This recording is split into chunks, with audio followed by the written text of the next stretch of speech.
This is the sound of a new day beginning. Not an alarm clock, not the smell of coffee brewing. This, the scrape of a cart on the streets of Manila.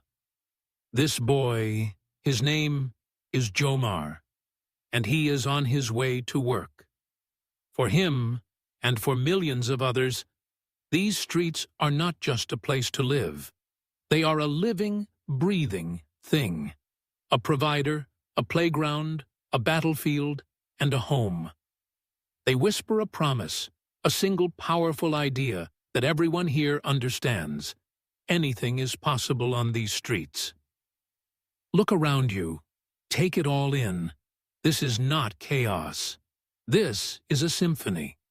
A symphony composed of 1,000 different sounds, 1,000,000 different lives. Hear the constant beep, beep of the jeepneys, the kings of the road, painted in brilliant blues, reds, and chromes with names like God's Gift and Wild Dream. Listen to the sizzle of frying oil from a street vendor's cart, the smell of sizzling pork barbecue and sweet banana Q cutting through the exhaust fumes.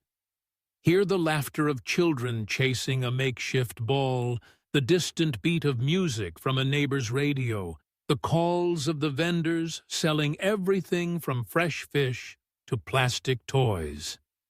This energy, this beautiful, messy, overwhelming energy, is the heartbeat of the Philippines.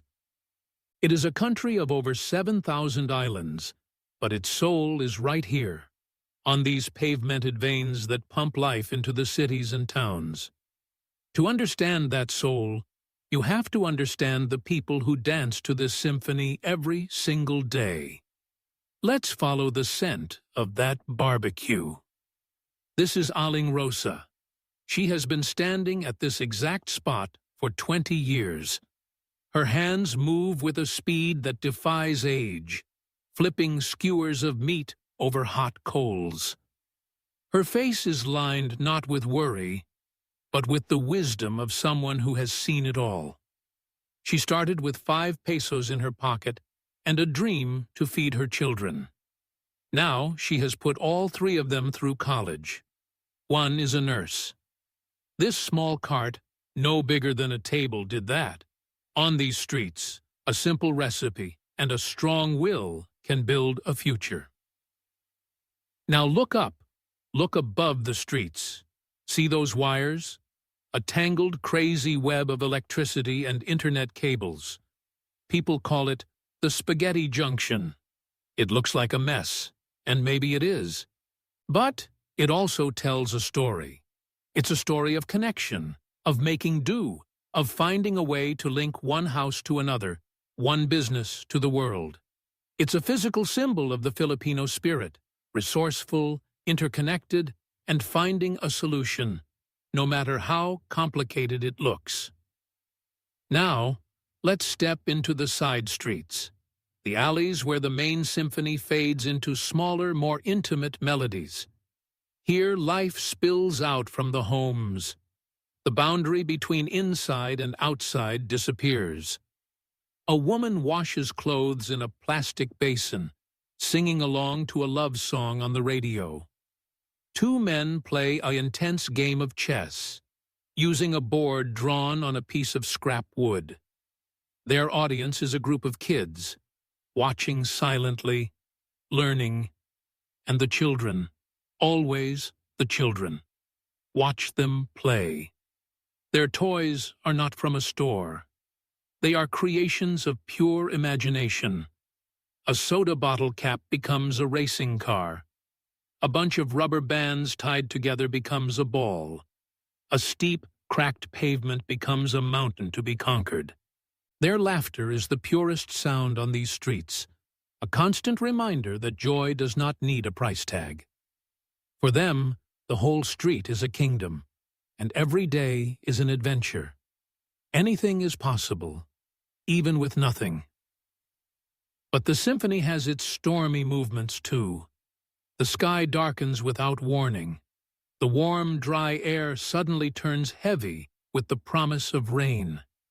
And then it comes. Not a gentle drizzle, but a torrential downpour that turns the streets into rivers in minutes. This is when the street shows its other face. The provider becomes the challenger. Watch how people react. There is no panic. There is a calm, practiced efficiency. Vendors quickly cover their carts with plastic sheets. People run for cover under overhangs, not with fear, but with a sense of community, squeezing together to make room for one more. The children's play changes. Now they are sailing paper boats in the newly formed streams, their laughter even louder against the drumming of the rain. The rain comes, it disrupts, it floods, but it does not defeat. It is just another part of life, another obstacle to be weathered together. And when it passes, the sun comes out, steam rises from the hot asphalt, and the symphony starts up again. Even louder, even more vibrant, as if washing away the old worries. As the sun begins to set, painting the sky in shades of orange and purple, the street transforms once more. The yellow light of makeshift bulbs strung between houses begins to glow. The daytime vendors pack up, and the evening vendors arrive. The smell of frying food grows stronger. This is the time for sharing, for coming together. See that small plastic table set up right on the sidewalk? It's surrounded by a construction worker still in his dusty clothes, a tricycle driver, a student with her books, and a mother with her child on her lap. They are not all family. They may not even know each other's names, but they are sharing a meal, talking about their day, laughing at a shared joke. This is the heart of it all. This is Bayanihan, the spirit of community. It's the unspoken rule that says no one is alone on these streets. Your neighbor's problem is your problem. Your joy is their joy. And when night finally falls, the street doesn't sleep. It just changes its rhythm. The laughter of children is replaced by the soft murmurs of families sitting on their doorsteps, enjoying the cooler air. The stars are hard to see through the city lights, but they are there. A young man sits on the curb, strumming a guitar, singing a sad, sweet song about love and longing. His dream is to be heard, and tonight, his street is his concert hall. For him, anything is possible. Look at the jeepney driver finally parking his vehicle for the night. He meticulously wipes down the dazzling chrome and vibrant paintings of his pride and joy. He counts his earnings for the day. It wasn't a lot, but it was enough. Enough to bring a pulutan, some grilled meat, and a bottle of soft drink home to his family. His success is not measured in millions, but in the fact that he navigated the chaotic traffic, kept his passengers safe, and earned his keep. He is a king returning from his daily journey. This is the truth of these streets.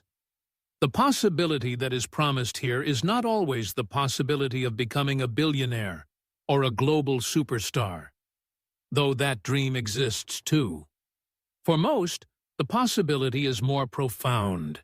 It is the possibility of resilience, the possibility of joy in the simplest things, the possibility of community when you have nothing else, the possibility of putting one foot in front of the other every single day and finding a way, always finding a way. It is the possibility that a young boy collecting scrap metal today might, through the sacrifice of a mother like Aling Rosa, become the nurse who saves a life tomorrow. It is the possibility that a guitarist on the curb might write a song that becomes the anthem for a new generation. It is the possibility that a simple street food vendor can build a legacy of love and education. The streets are not easy. They are tough and noisy and often unfair. They demand strength, but they give back something priceless in return, a sense of belonging, a feeling that you are part of something bigger, a living story that is constantly being written by every person who walks on them. So the next time you hear a story about the Philippines, remember this. Remember the symphony.